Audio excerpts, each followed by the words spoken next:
Morning Bell of the NFL Stock Exchange podcast. I'm Trevor Sikkema. That is Connor Rogers. Thursday edition of the podcast, which means it is a summer scouting edition. But Connor, it's the last one, my friend. This is it. This is the final ride for summer scouting. Today, we are going after the safety position, giving you our top fives for the preseason 2023 NFL draft going into college football and the NFL seasons. Buddy, we made it to the end here. It feels bittersweet because I am excited to get to the big board, but no more summer scouting after this. Then we get to the real thing. Bittersweet's a good way to put it. I will miss doing this because I don't know if it felt this way for you. I'm sure it did. It started to become one of the rare staples of my summer schedule. Summer, for anybody that works in football, things are different. There's no actual football going on. You're not working weekends like you usually are. All those things. Working is a hilarious way to put it. But in all seriousness, Mondays, Tuesdays, and Wednesday mornings were a ton of tape time on next year's draft class. And I think you, me, maybe a handful of people in the industry are doing, there's not a lot of people doing that. So it was a unique experience, really unique experience. I know it was the same for you, Trev, that you got introduced to so many players in next year's class, or were expecting them to be in next year's class, that are really, really exciting. And I will say this for today's show, this was a good group to finish with. There's a lot of talent in this group. Yep. I know we've been riding the roller coaster. Some groups have been underwhelming. Some groups are just developmental players at the moment. This group has a lot of talent. So I am excited to do our last position group, because then we get to the real fun of it, and that's making the big board. Yeah, I mean, there's ups and downs with every single draft class, but it is good. It is fun to end on a high note. There have been a couple of years where I get to safeties at the very end, and it's just like, oh boy, do I gotta watch these guys? But that wasn't the case this year. We had a couple of guys that I was really excited to get to, and then honestly, two other players who I was really excited and really refreshed to see some of their highlights that we get to talk about today. So excited for that, excited for the big board. Before we get into it, because we also have some preseason takes. I want to give you guys some preseason takes because we have not done that a ton yet this offseason. I mean, when you just have 2 episodes a week, it's kind of hard because we're trying to give you guys exactly what we want in every episode. But we're going to talk a little bit about some preseason performances, some rookies, and some guys who are playing really well, who we want to give shout-outs to, who we're looking forward to seeing the rest of training camp and how they're going to perform. But before we get to that, got to read everybody's favorite ad read. Gentlemen, talking to the gentlemen out there, all men, they strive for gold in their life, right? That's the standard. Gold medals, gold watches, gold everything. However, I'm telling you that there is a certain type of man who goes the extra mile beyond that standard. He walks with the confidence of an eagle and giggles in the face of danger. He is listen to these adjectives, big, hairless, winning machine, all things that, of course, everybody wants to be. And when he unzips his pants, he sees platinum. Platinum, that's right. We are raising the bar here with Manscaped, and they would like to introduce to you their biggest and best ultimate hygiene package yet, the Platinum Package 4.0. Manscaped is the leader in the below-the-waist grooming. Now you can trust them with the whole shebang. Join the 4 million men worldwide who trust Manscaped by going to manscaped.com.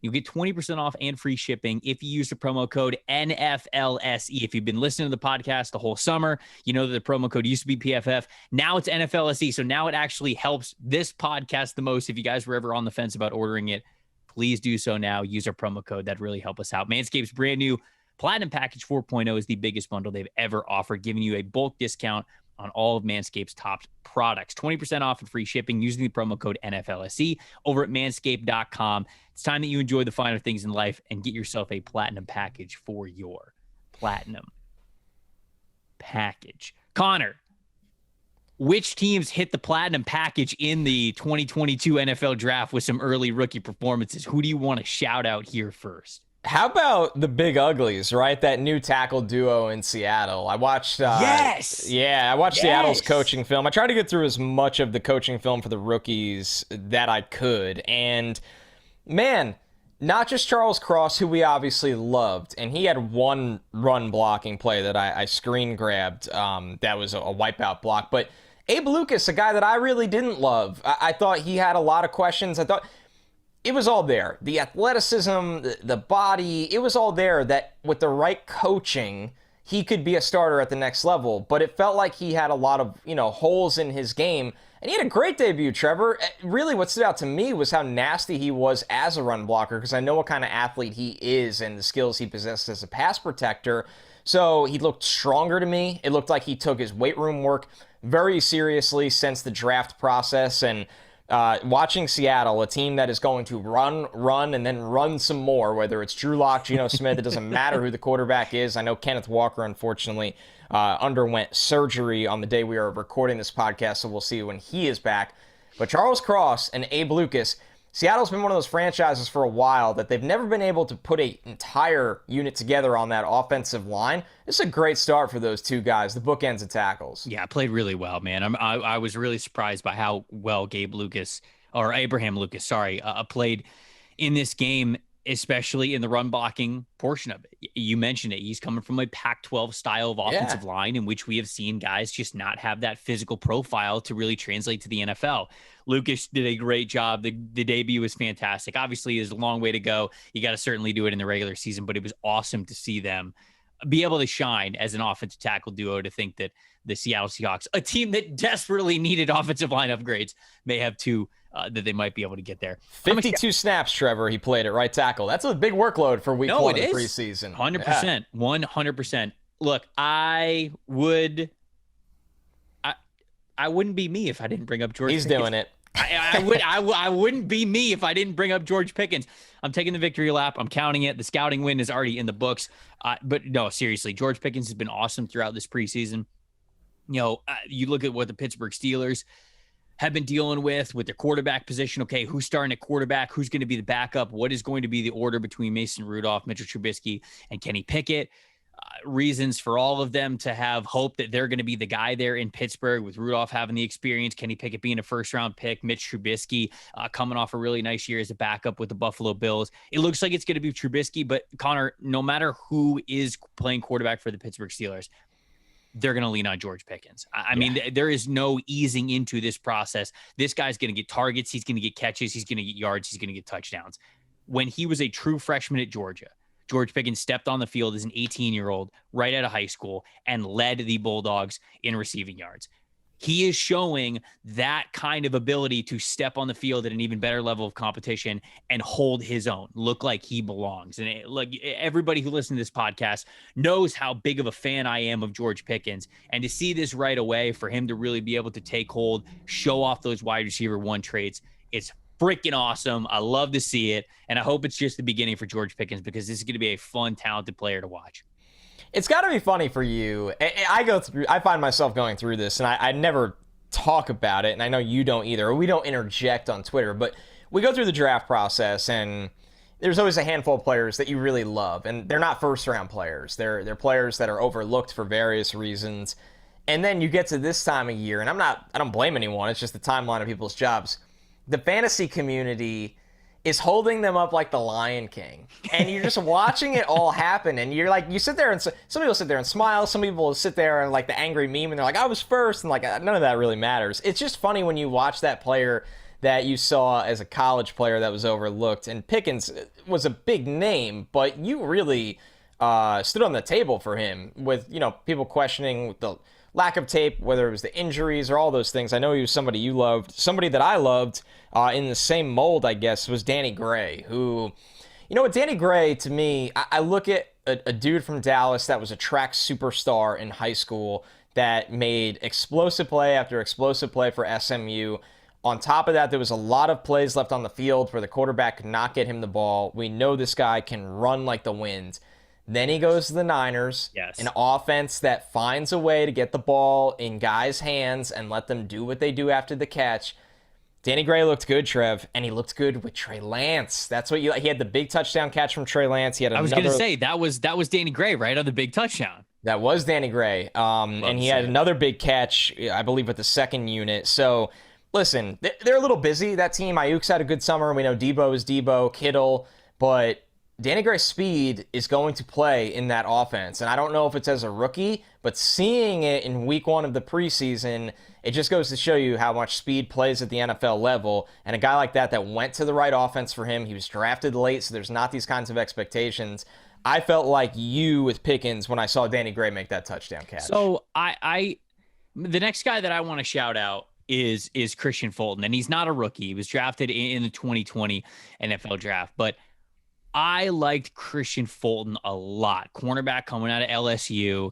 Now he's with the Tennessee Titans. And I really do. I feel like this is going to be a huge year for him. I feel like he is going to take that CB1 title in Tennessee, and he is just going to make it his own. I'm watching clips of the Tennessee Titans and the Tampa Bay Buccaneers enjoying practices this week as we are recording this episode.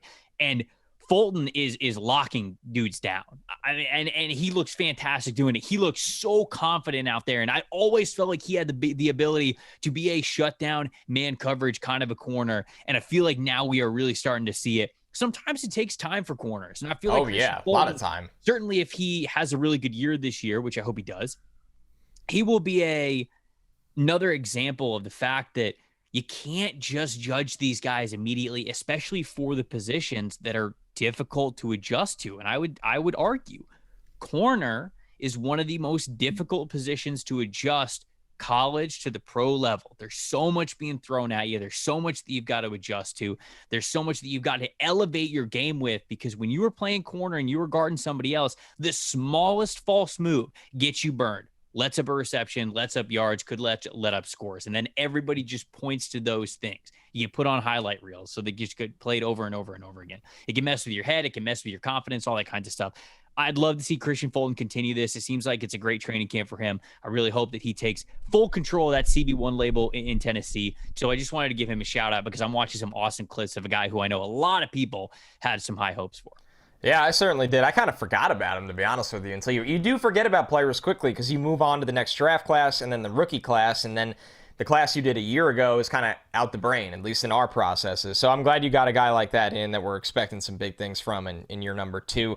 My last one, I'll do one from each team in Jets-Eagles. Cam Jurgens looked phenomenal playing center for the Eagles with the backups. His athleticism, his ability to get out in front on screens, on outside runs, down the field, climbing to linebackers, he looked really, really good. And I know, go ahead. I was just going to say, I'm glad that you brought him up, because if you remember, he was the guy who was blocking Jordan Davis on the highlight that everybody kept sharing around camp, and everybody was like, "Oh, guess Cam Jurgens can't hang in the NFL," because he was a lighter guy. Remember, like that was his whole scouting sub profile. 300. Like, oh, is he too finesse to play in the NFL? And then Jordan Davis bull rushes him, and people go like, "Oh, guess Cam Jurgens can't play." No, stop it. Stop. Have some context for the training camp clip. Come on. I'm glad you're shouting him out. Bro, that was ridiculous. Everyone was like, "Oh, wow, this is a red flag on Cam Jurgens." I'm like, do you really think they're going to ask Cam Jurgens to do this a million times in a game? That's not what the Eagles, listen, at BR did the draft with Jason Kelce. And Jason Kelce, because we thought when they picked Jurgens, he'd be like, who knows what he'd be like. And he was so excited because it turns out he was part of the process of scouting him. And he was like, I want to help this dude be the next me. And they're built very same. Lighter centers, athletic centers.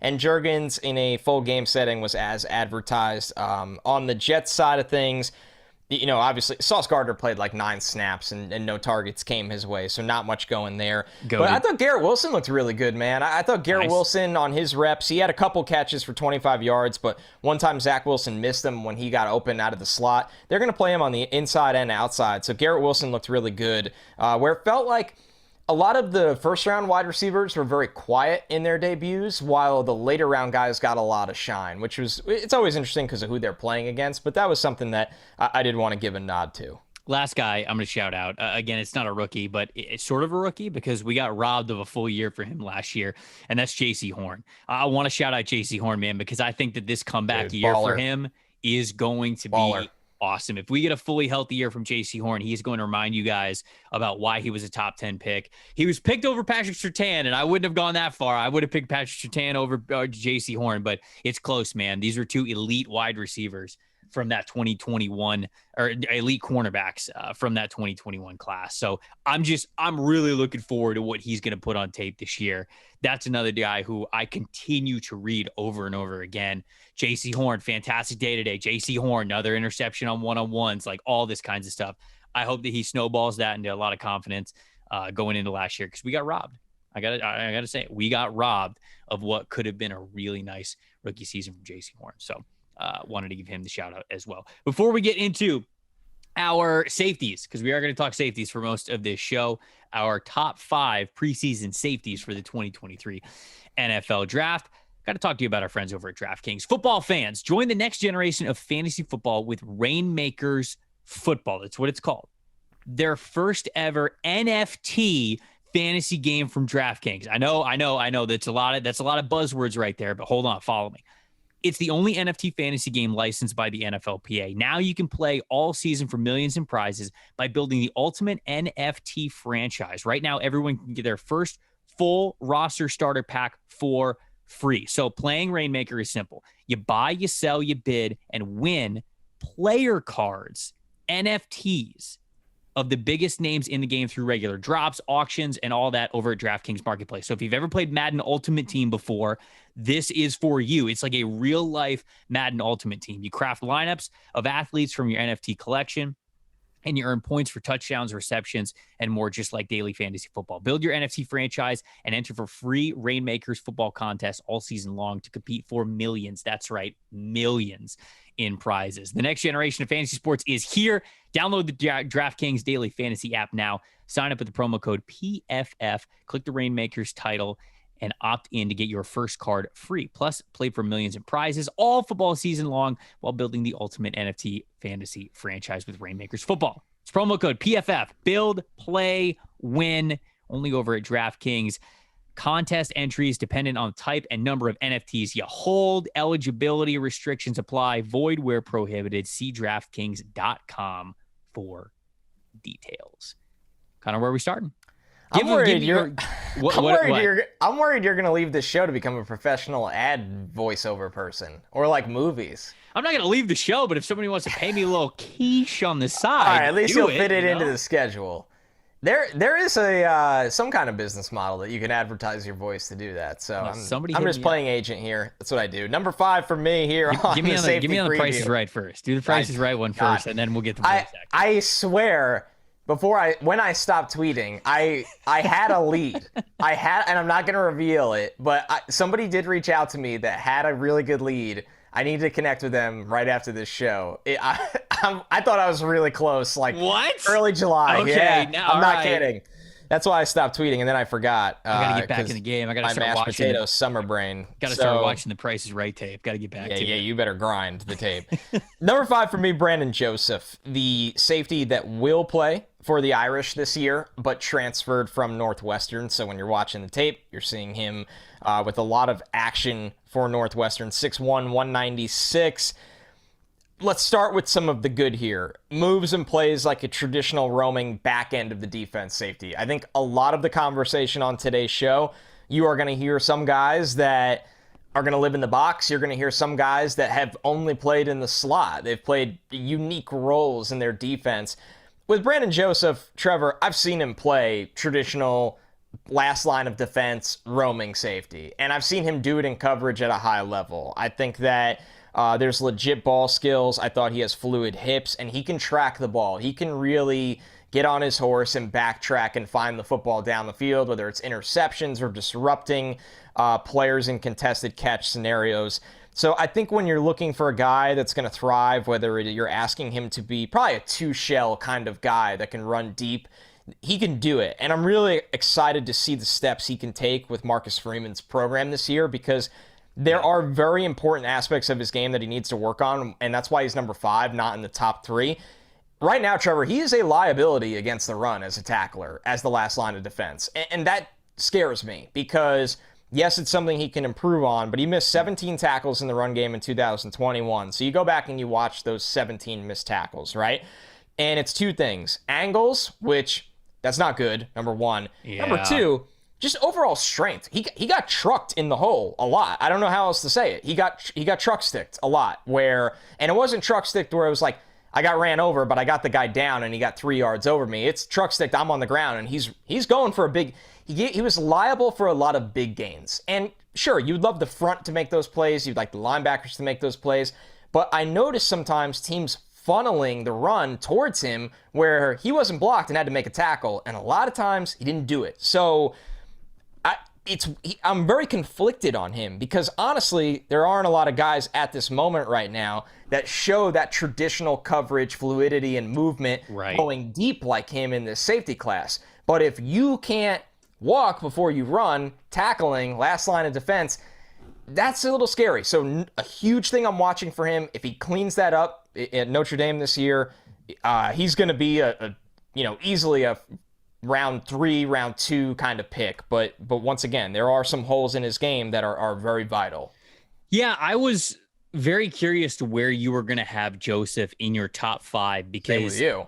I also have him at 5, and Wow, I thought I was unique. Right, I thought I was going to be low on him because everybody talks about Brandon Joseph, right? And I think the reason why they talk about him is they look at the ball production, right? 9 interceptions over the last 2 seasons. He had 3 last year, and then he had 6 the year before. But if you go watch all those interceptions, about half of them are opportunistic, right? Tipped passes. It's kind of tipped passes, right place, right time. Now, he is still putting himself in the area in which the ball would be going, which I think is important. And when we talk about his strengths and weaknesses, the biggest strengths I have about Brandon Joseph's game are sees the field very, very well, also reads quarterback's eyes very well. So he's consistently around where the ball is going.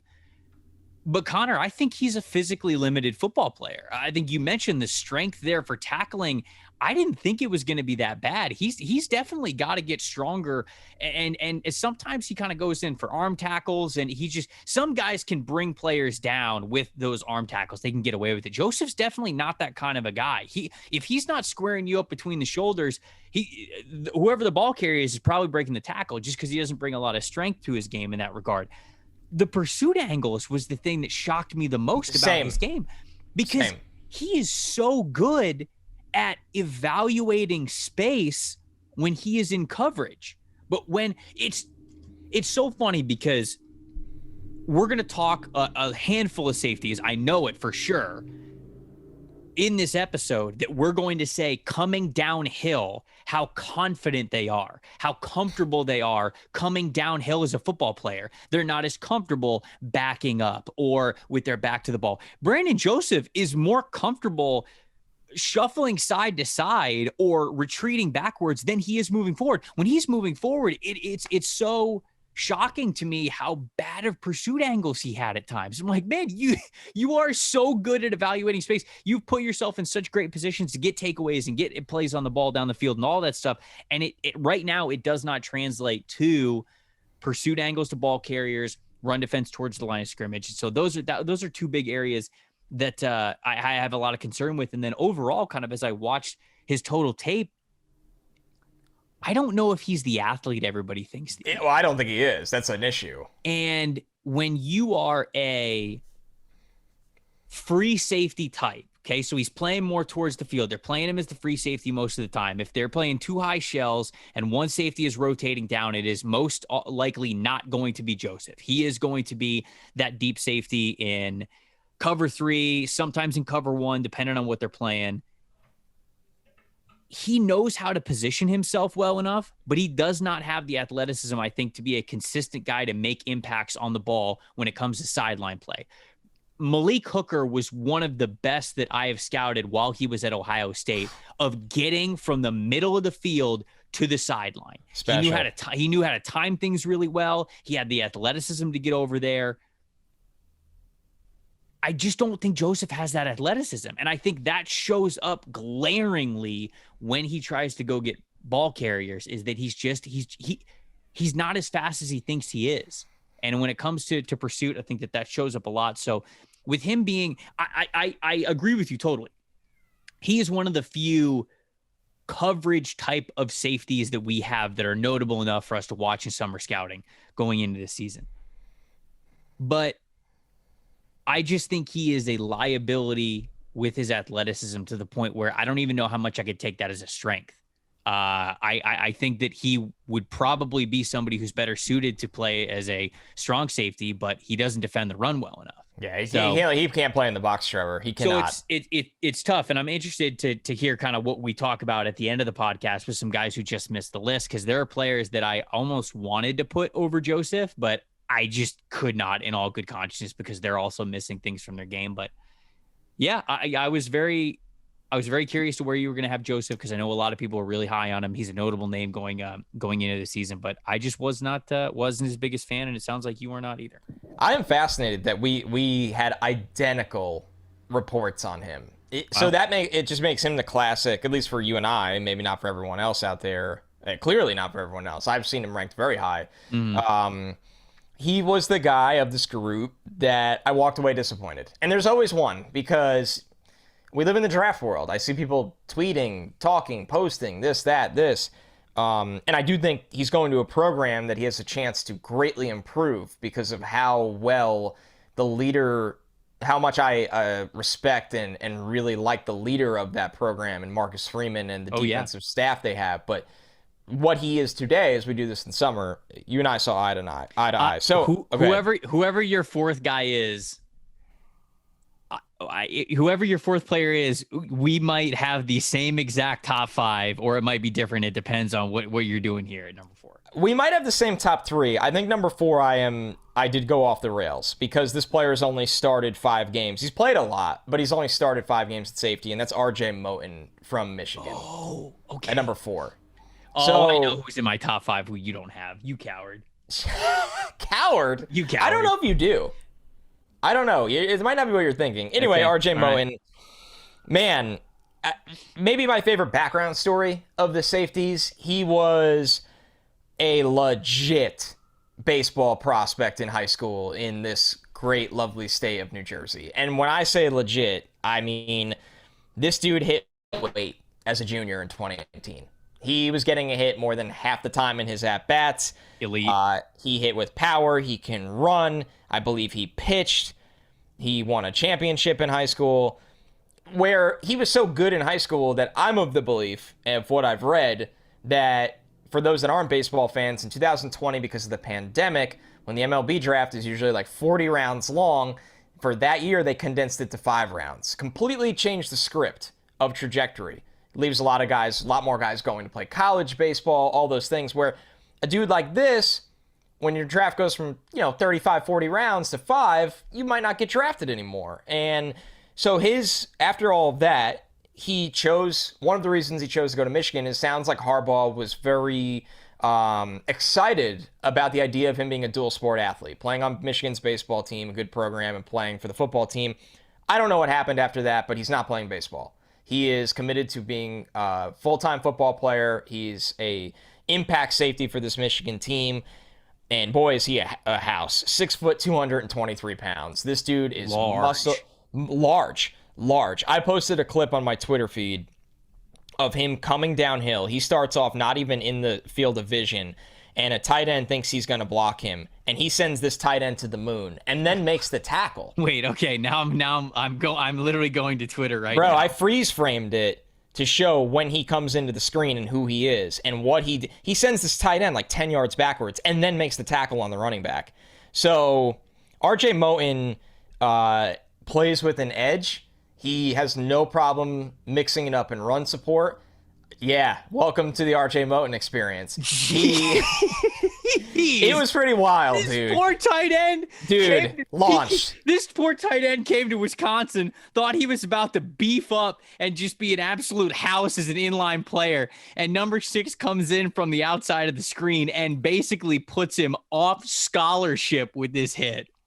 Yeah, it was pretty wild. It was pretty wild to see. And, obviously Michigan's had a lot of talent in that DB room, where him starting 5 games and playing a lot of special teams and playing a lot of different roles. I just can't stop didn't watching. Scare me. RJ basically told this guy to go play in the Pac-12 after this hit. It kind of made me laugh because when you look at the angle he took downhill, he could have kind of been greasy like around him. He could have just slid around him and made the tackle. But no, absolutely not. Instead, he ended his life and then made the tackle. So awesome play. And this is how he plays. He comes downhill with force. He moves really well for a near 225-pounder in coverage. To me, he's this hybrid player that the NFL loves, that can cover in a pinch when you need him to, up the seam, can play nasty in the box, can easily carry 225 pounds of just pure, once again, whey protein muscle. And I'm a big fan and think he fits that brand of Michigan football of what we've seen from their prospects recently. So he was my guy that is my biggest projection going into this year, and I have big expectations. I didn't watch him. I didn't get to him. Outside of watching the one highlight, which is all I need to redo my rankings First and rounder. put him at number 1. At number 1. All right, so who I have at number 4? This is a little. I don't know if this is. Why you hung up? I don't know if this is spicy or not. I don't know if this is spicy. Here it goes. I have Jordan Battle at 4.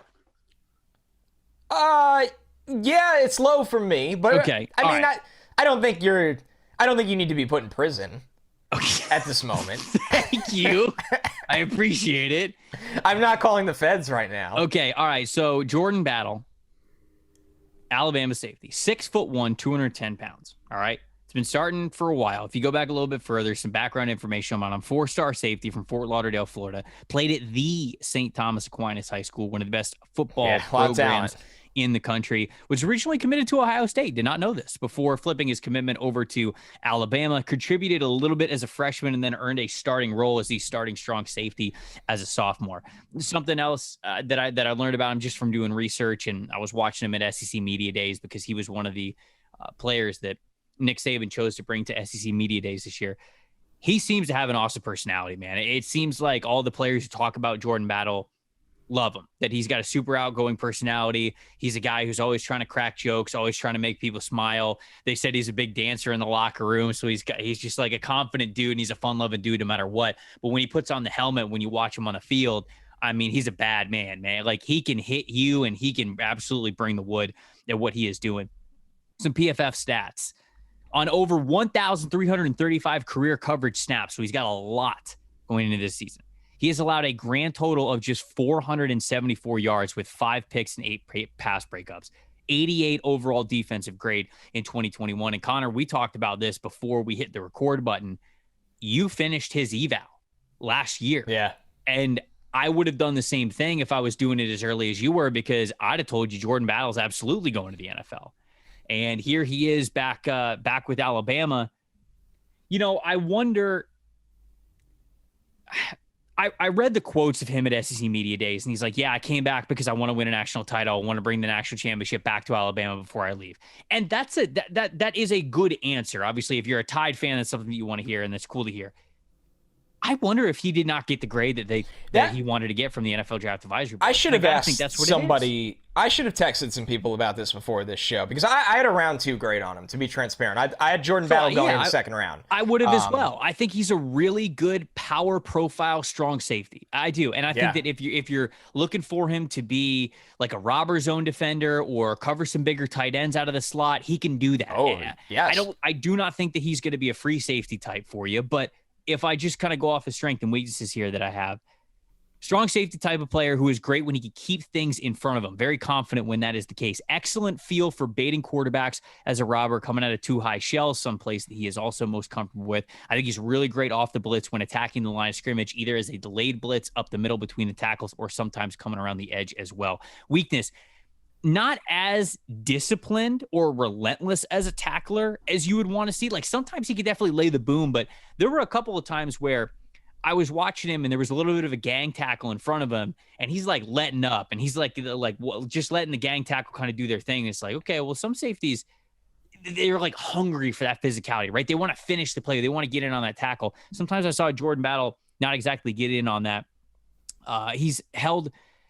lost my place here. Missed tackles are not egregious, but he could definitely clean that up. I don't want him as a free safety. You want him more of a strong safety type. And just when I looked at his profile, I don't know how much more Jordan Battle is going to do this year that's really going to help his stock, outside of if he gets...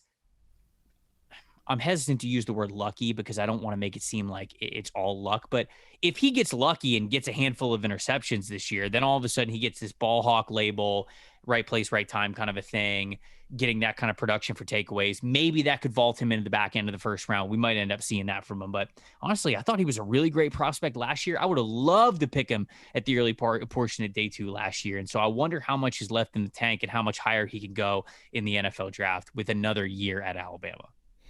I liked him a lot. I'll get to him in a little bit, and I'll be a little bit brief because I thought you highlighted the player really, really well.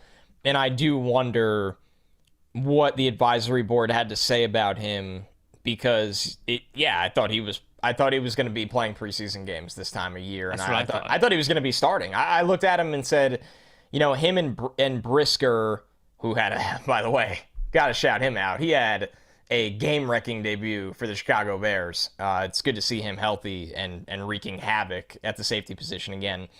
I thought him and Brisker were those day 2 safeties last year that could come in and play a lot of roles for you. So I'll get to him in a little bit. Number 3 for me is somebody that I talked a lot about this time last year. I remember doing radio down for Arkansas, watching this guy early in the year and circling him with a red pen. Like, this is a player you got to watch week after week. And unfortunately, he had a season-ending injury and some ups and downs because he was so good as a redshirt freshman 2 years ago. And that's Jalen Catalon. Okay, this is the player that I thought you weren't going to have in your top 5. Oh, no, absolutely not. Okay. I freaking love Jalen Catalon. So there's a player in my top 2. I told you wouldn't get it.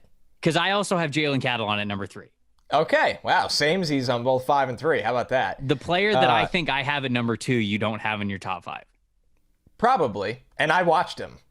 But, all right. Okay. So, Catalon is just compact, like just shrunk down. He's awesome, dude. And just flies around. He is a go-kart with a jetpack on it. I mean, this dude flies around. He can make plays on the ball. He can make plays against the run. He can wipe out blockers on screens. I don't care that he's probably, honestly, 5'9". Let's be real. He's probably 5'9". He's probably not 5'10". Sure. I don't know if he'll play at 200 pounds, but he'll hit you like a goddamn locomotive. So I don't care what the height says. He is that compact boxer. And the production that 2020 redshirt freshman season says it all. I mean, 9 starts at strong safety, about 100 tackles, 3 interceptions, broke up another 4 passes, forced 2 fumbles, recovered a fumble, played special teams. He just, and they have a note in his bio that he's the first SEC freshman since Tennessee's Eric Berry to post at least 86 tackles with 3 picks. And that's the vibe on the field that he gives you when you watch Eric, when he's healthy. I know he had a tough one last year, but when you really think back to that version of Eric Berry, you would turn on the TV and you'd watch a safe. You'd go, who is the safety that I can't take my eyes off of and is forcing his way onto the broadcast film all the time? And that's Catalon. That's what he just forces his way into the spotlight of games. The speed he plays at, the intensity he plays at, the recognition skills. Man, I felt that way at times about guys like Budda Baker, Antoine Winfield Jr., and that's how I feel about Catalon, where it's just, to me, I have no questions about the talent. I think he can play a little in the slot for you. I think he can play a little free, strong, a lot of different roles for you could do at the NFL level. I just need him to be healthy, Trevor. I'd have Jalen Catalon number 2 in this class if it would not be for the injury history. Because the injury history goes beyond just him missing games last year. It's his play style. Let's be honest. So this is a guy who plays violently, right? And he is a player who makes a name off of physicality, meeting you at the catch point, meeting you in the hole, meeting you in the flat, and just imposing his will, using momentum to his advantage and using his body almost as a wrecking ball to stop you on every single play. Knowing that, you'll love to watch that on the tape. But if you were a team drafting Jalen Catalon, he tore his ACL in his senior season in high school. He had shoulder surgery his redshirt freshman year. He had a broken hand last year, and he had a torn labrum last year. It's like Bob Sanders at that point. We are 4 years in for Jalen Catalon right now, and he's got serious wear and tear. He already has a major knee injury. He's got 2 shoulder surgeries. The broken hand, I don't really care about. The broken hand it's a broken hand. The bone will heal. That's fine. I don't really care about that. We've all broken our hands. But I care the most about the knee injury. Even though it happened a couple of years ago, it still happened. And the shoulder surgeries, most notably tearing his labrum last season. That's tough for a player who makes his name off of physicality. And I love this dude. He is one of my favorite players to watch in this class. He was one of my favorite players going into last year's class. I'm with you, dude. Fully healthy Jalen Catalon year, and we're talking about a top 50 player, I think. That's the type of athlete, that's the caliber player that we're talking about. Just an impact dude, strength and weaknesses real quick on him. You hit it. You hit on a lot of them. Very good downhill athlete. When he triggers the ball carriers, he does it with both speed and power. Excellent run defender, is not afraid to do the dirty work, throwing his body into blockers in order to set up free tacklers or guys who are just coming to the ball carrier at other angles. Playmaking ball skills, legit playmaking ball skills when he meets the ball at the catch point in the air. The weakness is he's got the free safety label. So some people might think, okay, well, he could bring in that free safety ability.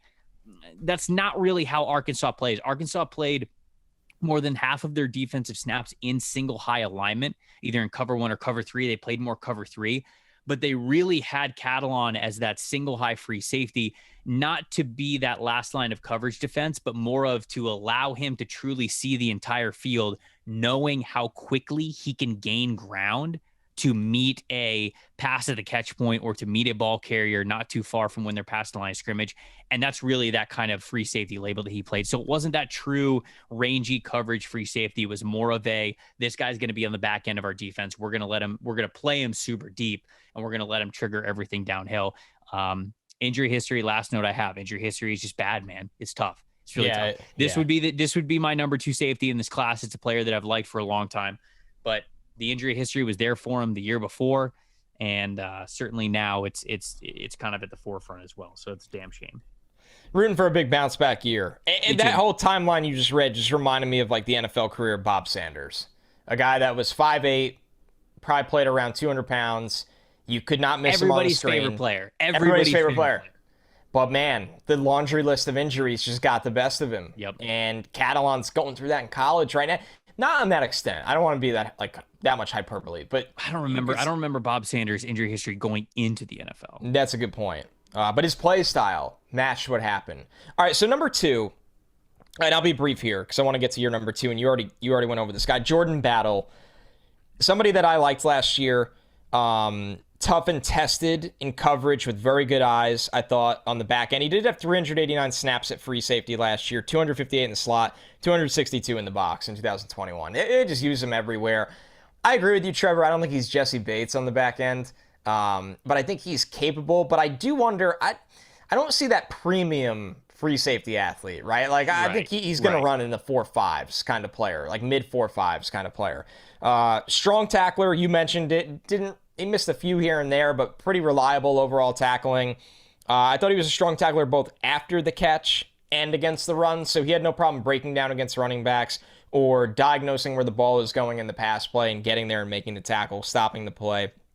Competes at the catch point, and there's a couple of times where I saw him really diagnose where the quarterback was going pre-snap, where he didn't get there off of athleticism. He got there off of intelligence. And I go back to scouting Xavier McKinney for Alabama.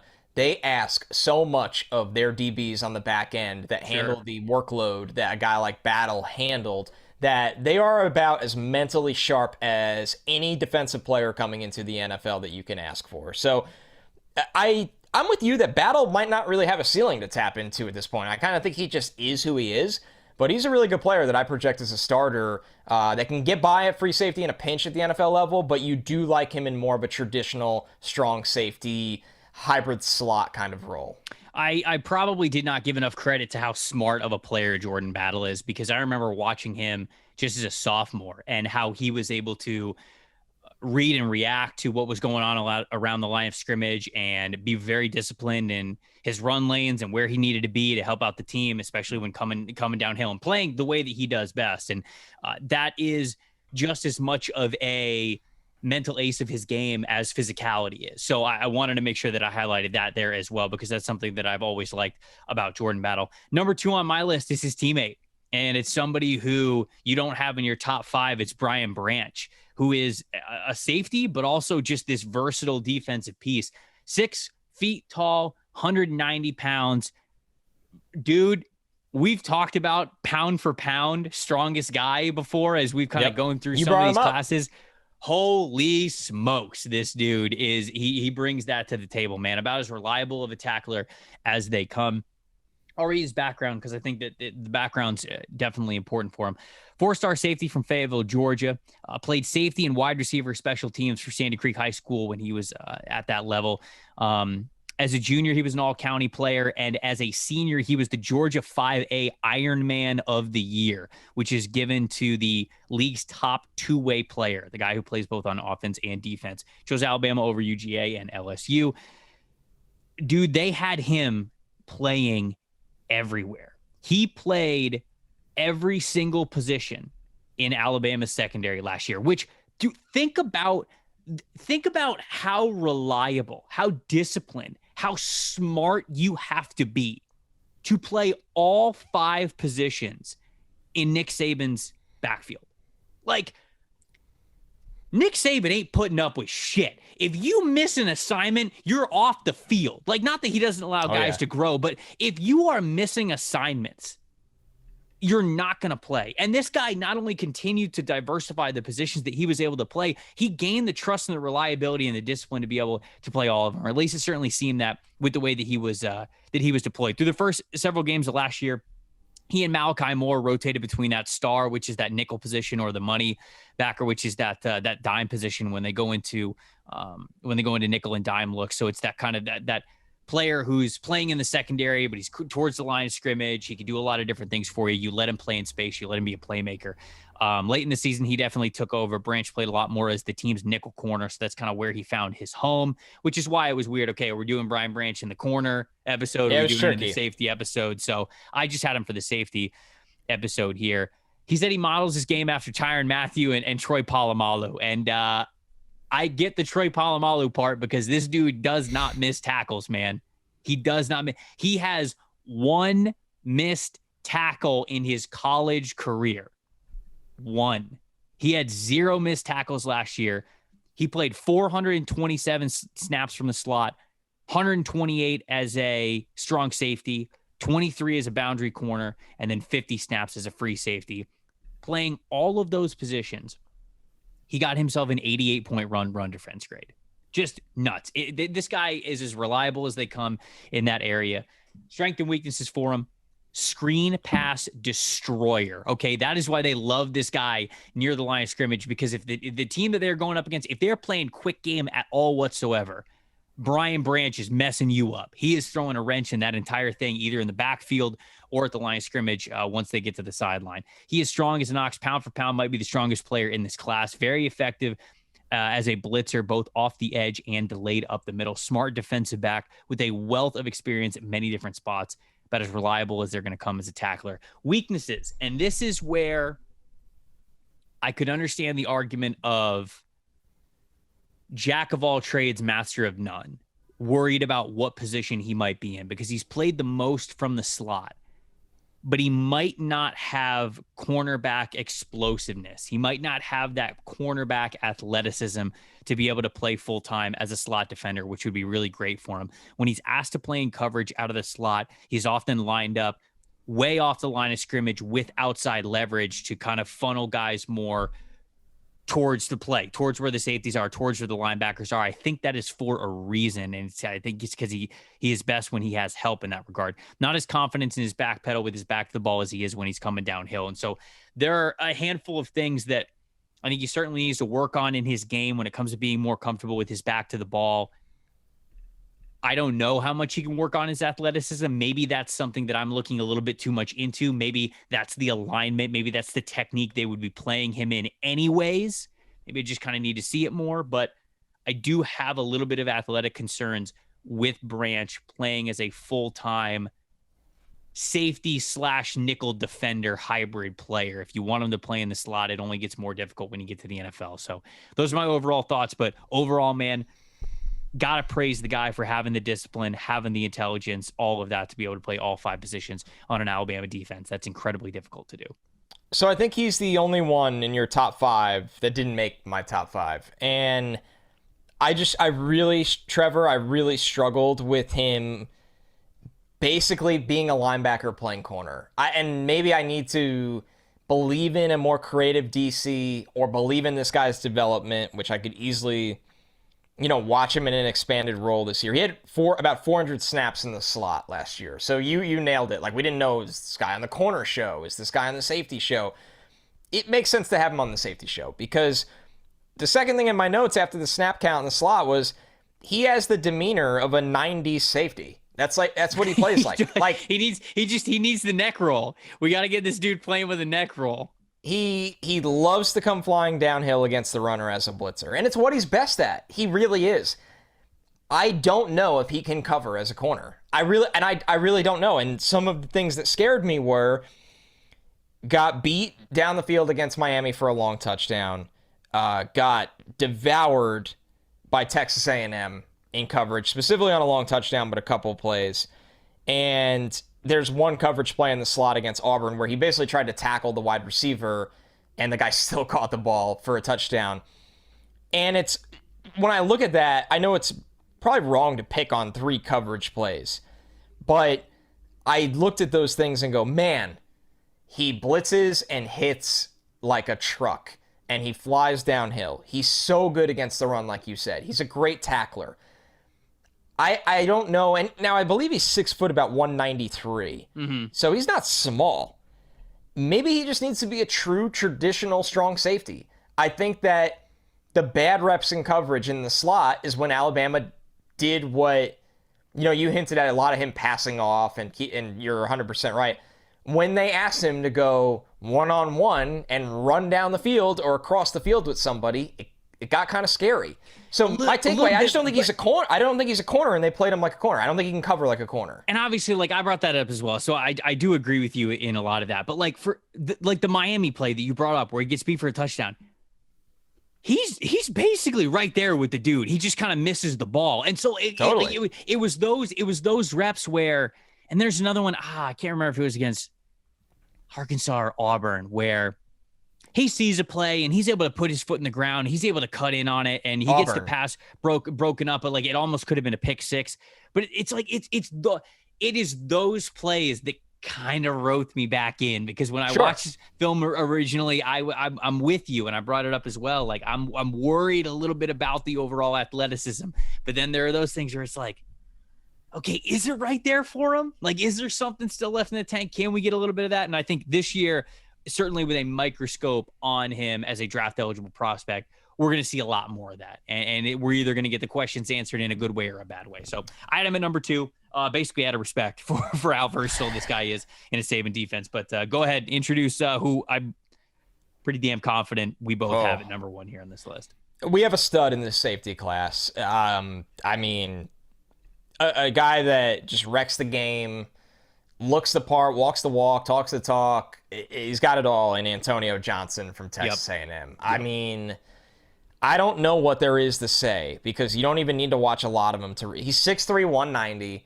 He's got arms down to the ground. He's got that Justin Simmons, long body build for coverage. 581 snaps in the slot, 126 in the box in 2021. It sounds like A&M, since he's one of the best players in the country, honestly, right now on the defensive side of the ball, is open to playing him as an actual safety a little more this year than just a slot guy. So I read that as well, and then I went and I listened to an interview that he did actually yesterday. So it was a brand new interview that he put out. He was a guest on a podcast, and somebody asked him that very question. And I think it was just like Texas Aggies. I think it was just like the Texas Aggies podcast. And he said that they'll play him in plenty of different spots, but he's like, I'm going to play nickel. Like I'm still going to play as a nickel defender. So I was tripped up because after I read that from the spring, I saw from an A&M reporter, and I apologize, I don't remember the name off the top of my head, reporting from practice that week that he was in the slot. Yeah. So he's going to play mostly in the slot.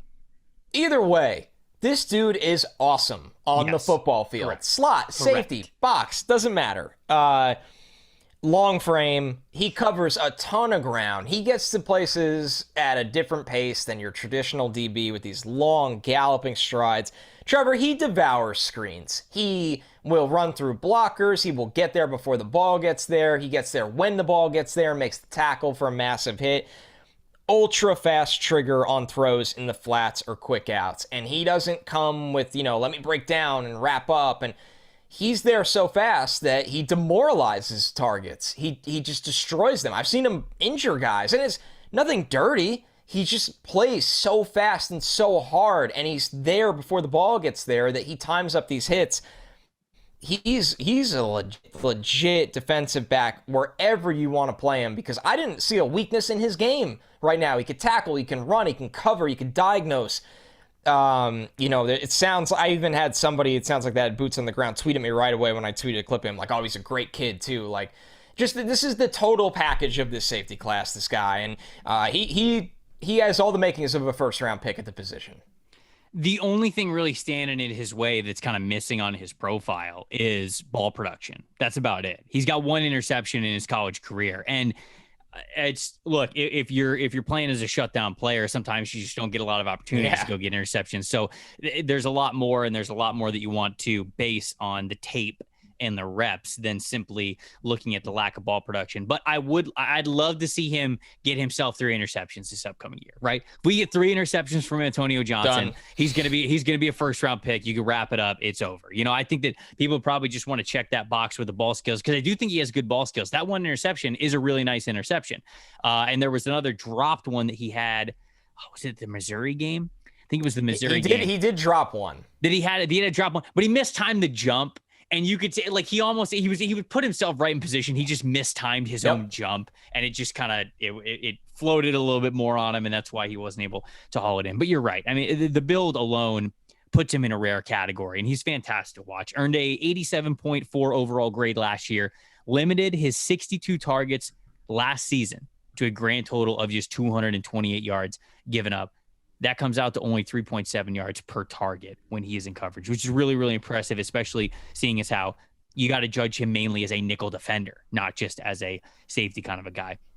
Elite build at 6'3", 6'4", 195 pounds. He can match up against the bigger tight ends and wide receivers with his size, but he can also keep up with smaller wide receivers due to his athleticism. Didn't play a ton of press man coverage, but I liked what I saw from the reps.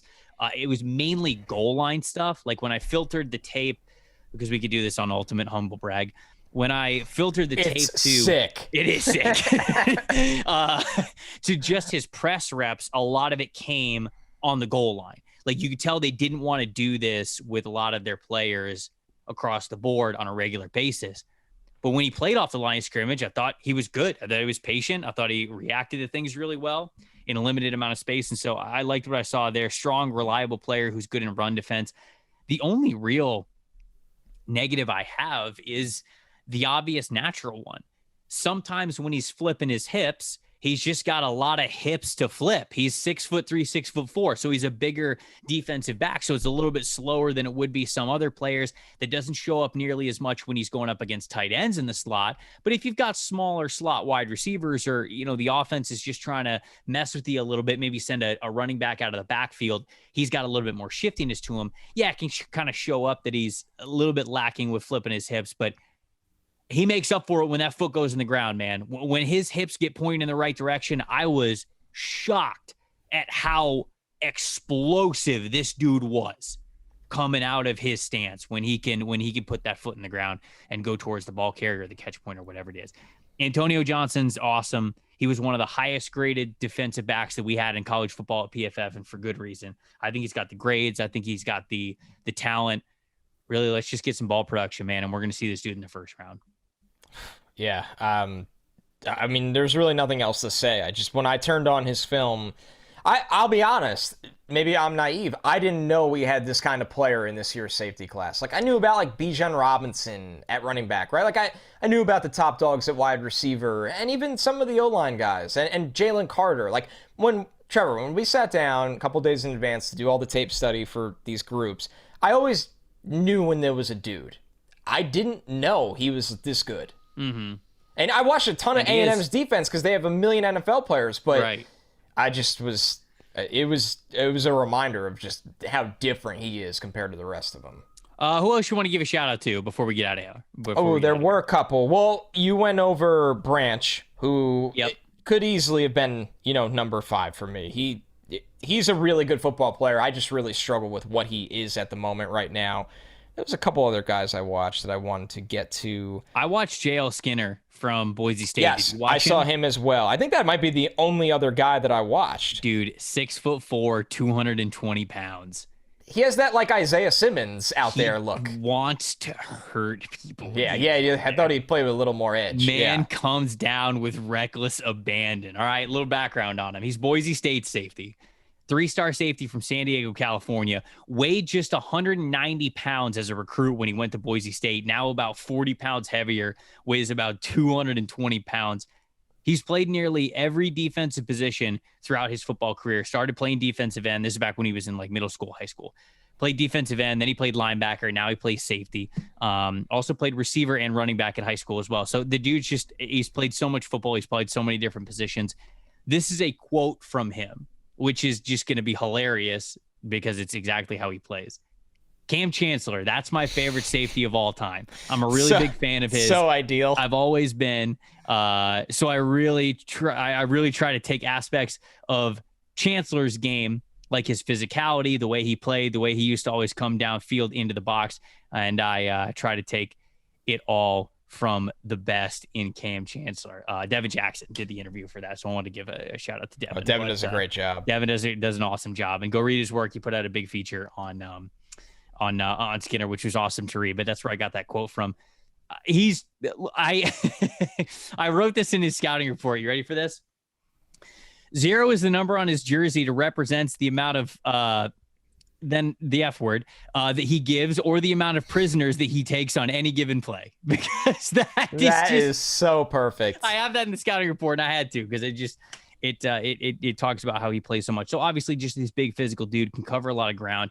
Really, really sets the tone with how he hits people and how physical he wants to be when he's coming downhill. The Dylan Gabriel hit at the goal line is the one that just stands out to me as like, holy cow, like this dude is about the game of football and the physical violence that it takes to play it at a really high level. Weaknesses, misses tackles way too often, man. Way too often. I mean, he is setting up for the massive hit every time. And you get ball carriers who put one foot in the ground and give him a little one cut, and sometimes he's just swinging it air. But he just loses too much technique. He needs to be a lot more disciplined when he's going in at ball carries. It's not always just about knocking a guy senseless. Sometimes you just got to get him on the ground. So I think that's the biggest area of his game that I think that he's got to clean up before we get him potentially into that top 5 category. But there's a lot to like about him with the size and the mentality that he plays with. Yeah, so with Skinner, I've heard that he's even gotten some bigger preseason grades for the senior class than Jordan Battle. So there's a couple things with him. So he's gotten some bigger grades than a household name like Battle. He's a verified 6'4" and 1/8", so he's gigantic. It's not a fake height. He's legitimately over 6 feet 4 inches tall. He weighs about 210, 215, and he's expected to run around a 4.40. So this dude is pretty freakish, honestly, for a guy that was a former 3-star. That's some verified stuff for NFL scouting database purposes. So, I mean, man, long arms too. He's somebody that I love that he loves Cam Chancellor, because that's who he should be molding his game after. 100%. Yes. He's in the right direction. He's looking in the right direction. No doubt about it. All right, there we go. That's safeties. That's the 2023 draft. Summer scouting. In the books, brother. We're done. We could do the draft today if we wanted to. That's true. Yeah. 5 players. You know what's going to be really funny, and I love to do this every single year. Those way too early mock drafts that you see, and then you look back at like how close they actually like kind of were a year later to what actually happened and how much changed. So we're gonna have our mock draft that we're gonna do on this show before week 1 of the regular season, and we will keep it. We will archive it.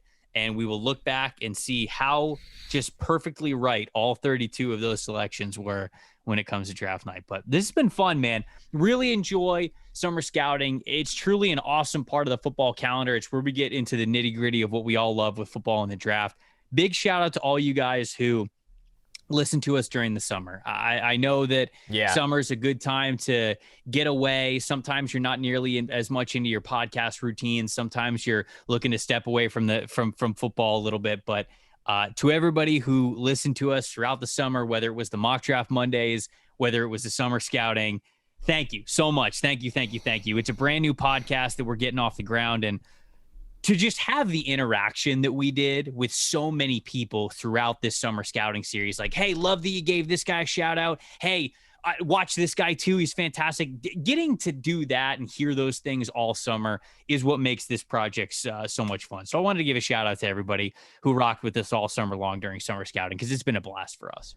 Dude, well said. It really is. It's notable when you have people that are just as dedicated to the engagement and investment with the show in June, July, early August as they are in November or March and those things. So we notice.